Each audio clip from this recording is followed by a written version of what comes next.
Good morning dear students. आज जो हम टॉपिक करने जा रहे हैं वो रहेगा हमारा ट्रांस यूरेनिक एलिमेंट्स या ट्रांस यूरेनियम एलिमेंट। जो हम ट्रांस यूरेनिक या ट्रांस यूरेनिक एलिमेंट या ट्रांस यूरेनियम एलिमेंट की हम बात करते हैं, आफ्टर यूरेनियम के बाद जितने भी एलिमेंट जो हमने सिंथेसाइज किए हैं, जनरली जो हम एलिमेंट सिंथेसाइज करते हैं वो हम यूरेनियम से सिंथेसाइज करते हैं। या हम जो फॉर्म करते हैं इलेक्ट्रॉन की एलिमेंट की फॉर्मेशन है जो हमारे पास एक्टिनोइड सीरीज में जो एलिमेंट है, आफ्टर यूरेनियम जितने भी एलिमेंट है वो सभी क्या है, उन सभी को हम उस पर या तो हम किसी हैवी न्यूक्लियाई जो हैवी अदर जो अनस्टेबल न्यूक्लियाई उसकी बम्बार्डमेंट कराते हैं या न्यूट्रॉन की बम्बार्डमेंट हम उस पर कराते हैं। सो उसकी हेल्प से हम उसको जो हमारे पास एलिमेंट है हम उनको सिंथेसाइज करते हैं, हम उन सभी को देखेंगे। सो इसमें जो हमारा टॉपिक रहेगा वो रहेगा ट्रांस यूरेनिक एलिमेंट या ट्रांस यूरेनियम एलिमेंट। सो अब हमारा टॉपिक क्या है, transuranic. Uranic means uranium के बाद और ट्रांस मीन्स उसके बाद। यूरेनिक हम ये वर्ड यूज कर रहे हैं यूरेनियम के लिए, ट्रांस यूरेनिक और ट्रांस यूरेनियम एलिमेंट। जैसे मैंने जब हमने इंट्रोडक्शन स्टार्ट किया था एक्टिनोइड का, तो उसमें मैंने बताया था कि सबसे पहले क्या किया था, नील्स बोर था, उसने जो हमारे पास एक्टिनोइड एलिमेंट है उनको डिस्कवर किया था, उनके बारे में कुछ उसने बताया। उसके बाद सीबर्ग ने उनको फर्दर आगे कंक्लूड किया था। So due to the research, जो रिसर्च इसमें जनरली किया वो फर्मी ने, नील बोहर ने और सीबर्ग ने, जनरली इन तीन साइंटिस्ट ने इसमें जो रिसर्च किया है उसकी वजह से आफ्टर जो ये तीन साइंटिस्ट थे इन्होंने ही क्या किया, जो हमारे पास एलिमेंट्स थे यूरेनियम के बाद जितने भी एलिमेंट उनको सिंथेसाइज किया। इसलिए हम ये कह सकते हैं कि due to the research done by the Fermi, Niels Bohr and Seaborg, the existence of element after the uranium, कि जो भी एलिमेंट यूरेनियम के बाद एग्जिस्ट कर रहे हैं उनको हम ट्रांस यूरेनियम या ट्रांस यूरेनिक एलिमेंट हम उनको बोलते हैं। और अगर मैं बात करूं, जो भी हमारे पास यूरेनियम के बाद जितने भी एलिमेंट हैं उन सभी को हमें लैब में सिंथेसाइज किया है, सभी आर्टिफिशियली हमने उनको सिंथेसाइज किया, जितने भी जो भी हमारे पास क्या वो एलिमेंट है। ओनली क्या, जो नेपच्यूनियम और प्लूटोनियम, ओनली सिर्फ ये दो एलिमेंट है जो हमें नेचर में मिलते हैं, नेचुरल मिनरल्स में जल्दी मिलते हैं, लेकिन बहुत ही found in natural mineral, but their separation is difficult. जो इनकी सेपरेशन है वो डिफिकल्ट भी है और एक्सपेंसिव भी है, but their separation is difficult और एक्सपेंसिव। जो नेपच्यूनियम और प्लूटोनियम, सिर्फ ये दो ही एलिमेंट हमें क्या है जो नेचर में मिलते हैं, फाउंड इन नेचुरल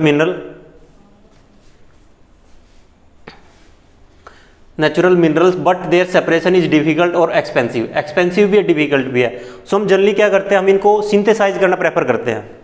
जो हमारे पास नेचुरल मिनरल्स में वो तो है ही है हमारे पास, हम उनको उनसे सेपरेट भी कर सकते हैं, बट जो सेपरेशन की जो प्रोसेस है वो थोड़ी डिफिकल्ट भी है और एक्सपेंसिव भी है। सो हम उसको अवॉइड करके हम इनको सिंथेसाइज करते हैं, हम इनको सिंथेसाइज करना प्रेफर करते हैं उसमें। और जितने भी हमारे पास अगर हम आजकल की बात करें, now days all the element from neptunium, जितने भी एलिमेंट है नेपच्यूनियम से लेके लिवर्सियम तक, नेपच्यूनियम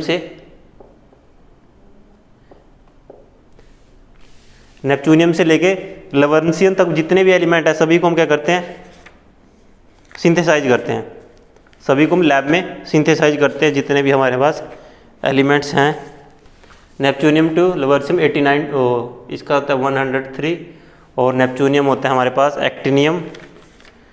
एक्टिनियम के बाद आता है हमारे पास thorium, plutonium, protactinium, uranium and neptunium is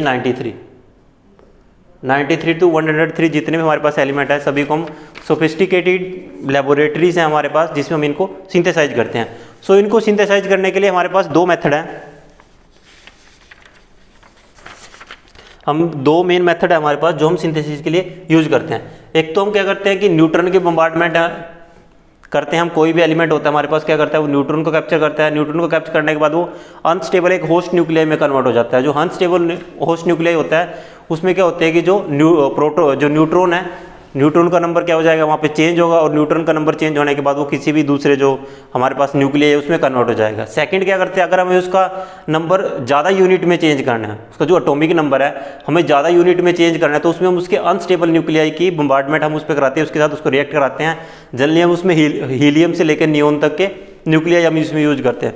अगर हमें उसके नंबर को बहुत ही ज़्यादा चेंज करना है तब हम उसमें बोरॉन या कार्बन का न्यूक्लियाई यूज करते हैं, 6C12 हो गया या 5E11 हो गया। सो हम दोनों मेथड को देखते हैं।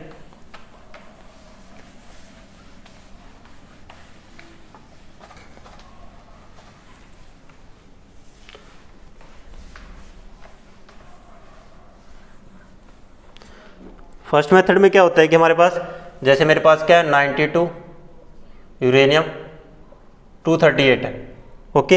ये क्या करेगा, न्यूट्रॉन को कैप्चर करेगा, और न्यूट्रॉन को कैप्चर करने के बाद ये किस में कन्वर्ट हो जाएगा, 92 यूरेनियम 239 में। और ये क्या होता है, अनस्टेबल होता है, अनस्टेबल होस्ट होगा। ये क्या करेगा, बीटा रेज को इमिट करेगा। बीटा के लिए हम यूज करते हैं -1E0। सो एक यहाँ पे कन्वर्ट हो जाएगा 93 नेपच्यूनियम 239 प्लस -1E0। अगेन ये बीटा इमिट करेगा और प्लूटोनियम में कन्वर्ट हो जाएगा 94 प्लूटोनियम 239 प्लस -1E0। 93 -1 92, यूरेनियम से नेपच्यूनियम चेंज हो गया, और 239 सेम यहाँ पे 94 -1 93। सो यहाँ पे हो कह रहा है कि, जो यहाँ पे हो कह रहा है, by capture of proton, by capture of neutron by the nucleus of an element. जो इसका न्यूक्लियस है उसने क्या किया, एक न्यूट्रॉन को कैप्चर किया, उसने क्या किया, एक न्यूट्रॉन को कैप्चर किया, और न्यूट्रॉन को कैप्चर करने के बाद जो उसकी न्यूट्रॉन प्रोटॉन रेशियो है वो इंक्रीज होगी। इसमें क्या है, जो हमारे पास मेरे मॉलिक्यूल है 92 में से 238, अगर हम इसमें से माइनस करेंगे तो वहाँ से इसमें से जो नंबर ऑफ प्रोटॉन है वो निकाल सकते हैं। सेम यहाँ पे इसके जो नंबर ऑफ प्रोटॉन है, नंबर ऑफ न्यूट्रॉन हम निकाल सकते हैं। लेकिन यहाँ पे इसका क्या है कि ये 92 यूरेनियम 238 था जिसका एटॉमिक मास था, और इसका 239 है। सो उसकी जो न्यूट्रॉन प्रोटॉन रेशियो है वो वहाँ पे इंक्रीज हो गई। वो इंक्रीज होने से जो हमारे पास जो होस्ट है ये अनस्टेबल हो गया, क्या कि by the capture of neutron by the nuclei which increases the neutron proton ratio of the host and that host is unstable. जो होस्ट न्यूक्लियस है वो क्या वहाँ पे अनस्टेबल है। देन ए न्यूट्रॉन, जो हमारे पास एक न्यूट्रॉन है, एक न्यूट्रॉन क्या करेगा, प्रोटॉन में चेंज हो जाएगा। जहाँ पे 92 न्यूट्रॉन है वो क्या करेगा, प्रोटॉन में चेंज हो जाएगा, convert to a proton with emission of a beta particle, कि वहाँ पे एक बीटा पार्टिकल का इमिशन होगा, अगेन बीटा पार्टिकल का इमिशन होगा। सो एक तो प्रोसेस हमारे पास ये होती है, एक प्रोसेस तो ये होती है कि हम न्यूट्रॉन को कैप्चर करा के न्यूक्लियस को हम जो दूसरे एलिमेंट है वो सिंथेसाइज कर सकते हैं। जैसे मैंने नेपच्यूनियम को यहाँ पे सिंथेसाइज कर लिया, प्लूटोनियम को सिंथेसाइज कर लिया, ओके। सेकंड मेथड क्या है, सेकंड मेथड क्या है हमारे पास, कि मेरे पास जैसे ये 95 अमरसियम है मेरे पास, और उसमें मैंने 241 plus 2He4, this one is alpha particle helium जो हम यहाँ पे यूज कर रहे हैं, ये ब्रेकेलियम में कन्वर्ट हो गया Bk 243 प्लस, और एक न्यूट्रॉन यहाँ पे रिलीज होगा। सेकंड मेथड क्या है, bye the capture of unstable nuclei of light element. जल्दी हम अनस्टेबल न्यूक्लियाई होता है हमारे पास लाइट एलिमेंट का, लाइट मीन्स लाइटर एलिमेंट होता है, हल्का एलिमेंट होता है, लाइट हम यूज के लिए उसके लिए वर्ड यूज करें कि by the capture of unstable nuclei of light element ranging from helium to neon. हम हीलियम से लेके न्यूऑन तक का कोई भी न्यूक्लियाई यूज कर सकते हैं। Helium to neon which increase atomic number by several unit. अगर आप यहाँ पे ध्यान से देखो 95 से 97 एटॉमिक नंबर इंक्रीज हो गया। अगर हमें सेवरल यूनिट मीन्स हमें एक से ज़्यादा उसका जो एटॉमिक नंबर इंक्रीज करना है, तब हम इस तरह के न्यूक्लिया यूज करते हैं, अनस्टेबल हीलियम या नियोन। हीलियम से नियोन तक हम कोई भी न्यूक्लिया यूज कर सकते हैं। बम्बार्डमेंट विद अल्फा पार्टिकल, ये क्या यहाँ पे अल्फा पार्टिकल के हमने उस पर बम्बार्डमेंट कराई। Has been used quite open to synthesize transuranium element, means alpha element की हम न्यूक्लियस पे बम्बार्डमेंट करा के भी जो हमारे पास ट्रांस एलिमेंट है उनको सिंथेसाइज कर सकते हैं। जैसे यहाँ पे मैंने ब्रिकेलियम सिंथेसाइज किया। सो सेकंड मेथड क्या है, हम कोई दूसरा अनस्टेबल न्यूक्लिया यूज कर सकते हैं। इसी में क्या है कि अगर हमें जो उसमें एटॉमिक नंबर है उसको बहुत ज़्यादा चेंज करना है, अगर हमें कोई हैवी एलिमेंट सिंथेसाइज करना है, वेरी हैवी एलिमेंट, तब हम उसमें क्या करते हैं, अल्फा पार्टिकल की जगह हम उसमें बोरोन या कार्बन यूज करते हैं। For the synthesis of heavy element, heavy transuranic element, we used in place of alpha particle boron and carbon. हम बोरोन और कार्बन का न्यूक्लिया यहाँ पे यूज करते हैं। जैसे मेरे पास है 90C क्यूरियम और 246 प्लस इसे मैं डालता हूँ 6C12। तो यहाँ पे एटॉमिक नंबर कितना होगा, 6 यूनिट चेंज हो जाएगा। 102 नायोबिलियम 254 प्लस एक न्यूट्रॉन रिलीज होगा।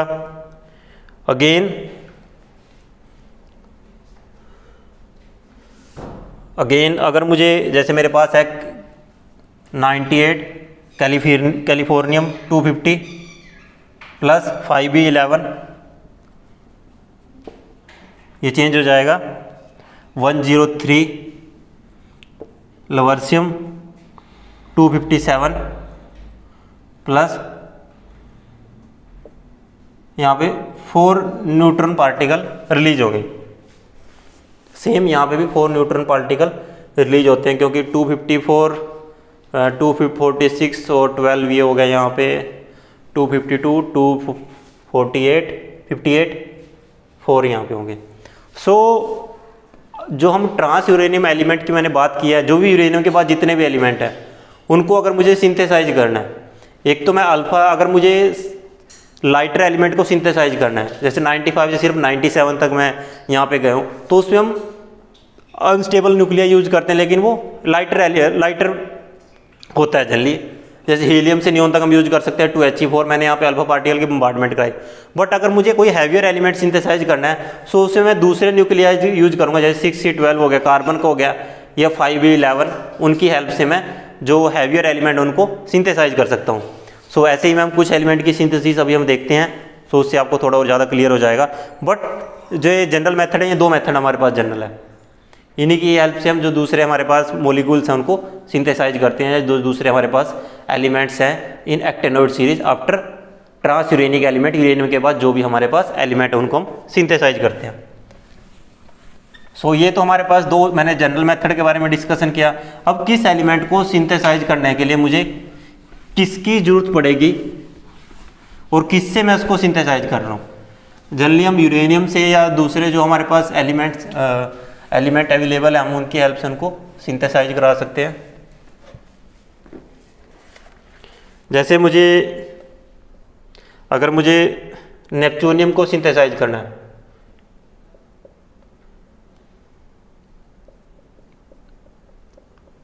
नेपच्यूनियम का एटॉमिक नंबर है 93।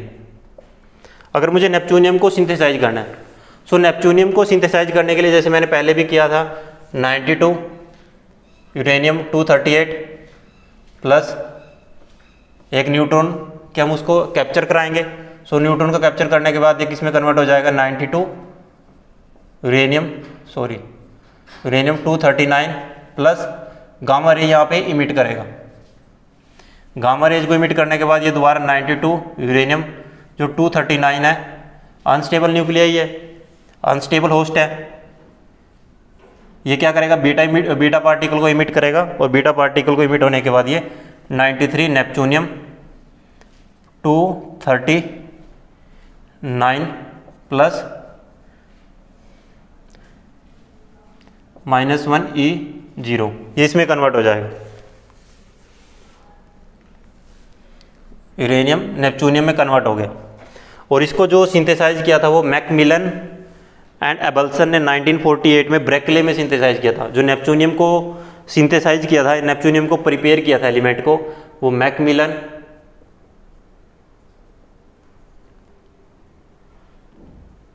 And एबल्सन in 1940 ब्रेकेली।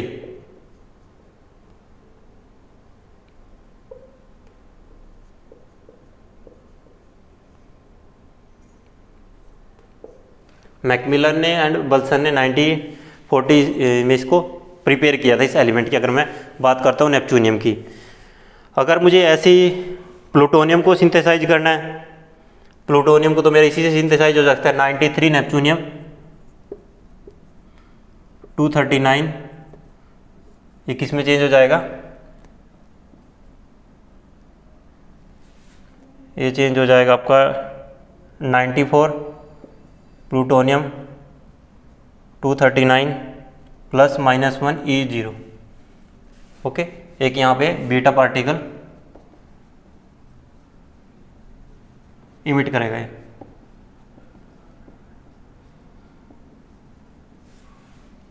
सो नेपच्यूनियम से आप प्लूटोनियम को सिंथेसाइज कर सकते हो। ओके, ऐसे ही कुछ और एलिमेंट को देखते हैं हम, जिनको अगर मुझे सिंथेसाइज करना है तो मुझे क्या करना पड़ेगा।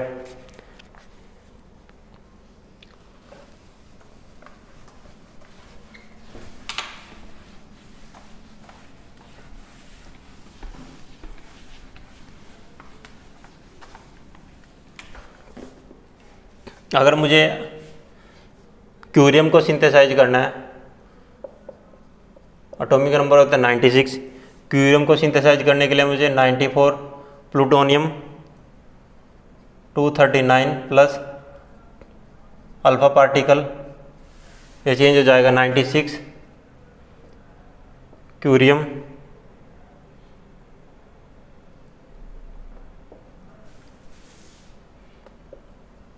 क्यूरियम 96 क्यूरियम प्लस, और ये कितना हो जाएगा यहाँ पे 242। सो इस तरह से मैं जो मेरे पास क्यूरियम है उसको सिंथेसाइज कर सकता हूँ। और जो क्यूरियम वाला जो क्वेश्चन है ये KUK के जो एग्ज़ाम है KUK 200 2015 में पूछा गया है।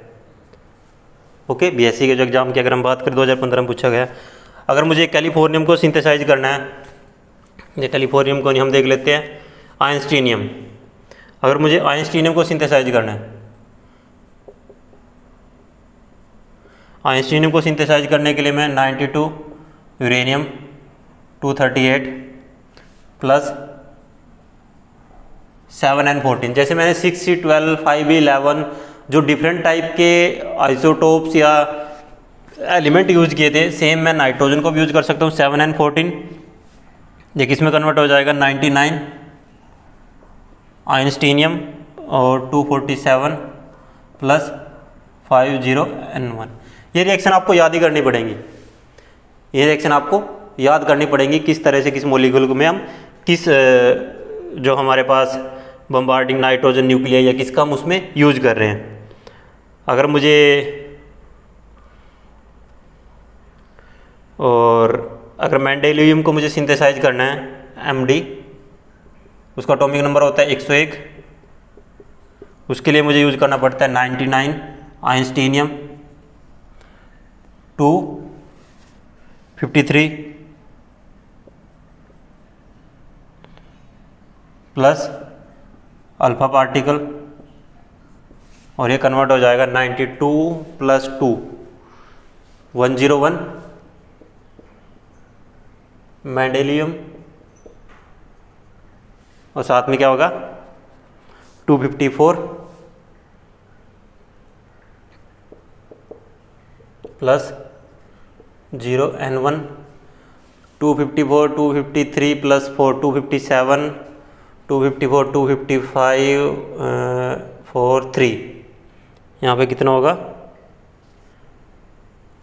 सॉरी यहाँ पे है 256 है, यहाँ पे ये क्या होगा, कंप्लीट होगी रिएक्शन, क्या होगी वहाँ पे बैलेंस होगी।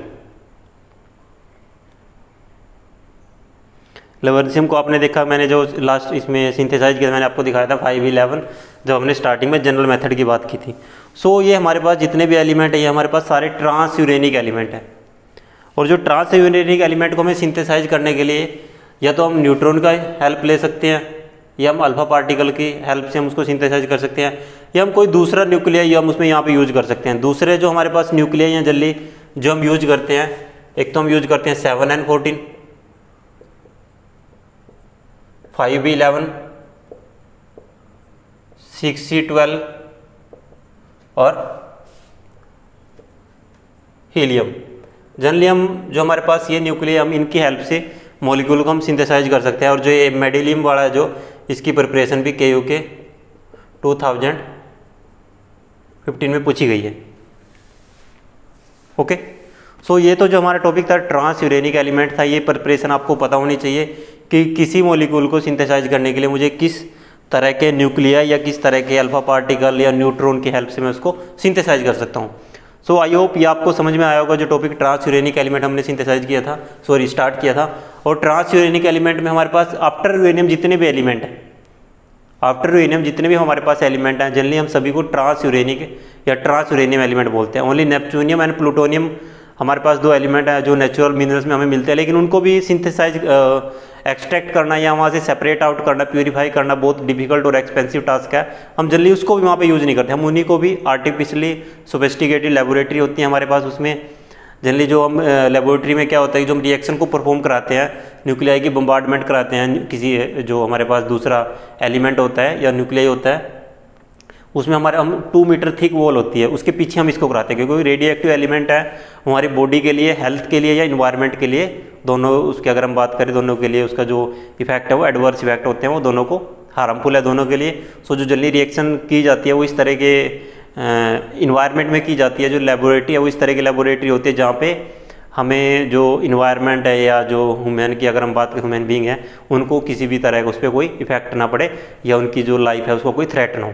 ओके, सो ये टॉपिक आपको समझ में आया होगा। सो आई होप ये टॉपिक आपको समझ में आया होगा। So thank you for watching the video.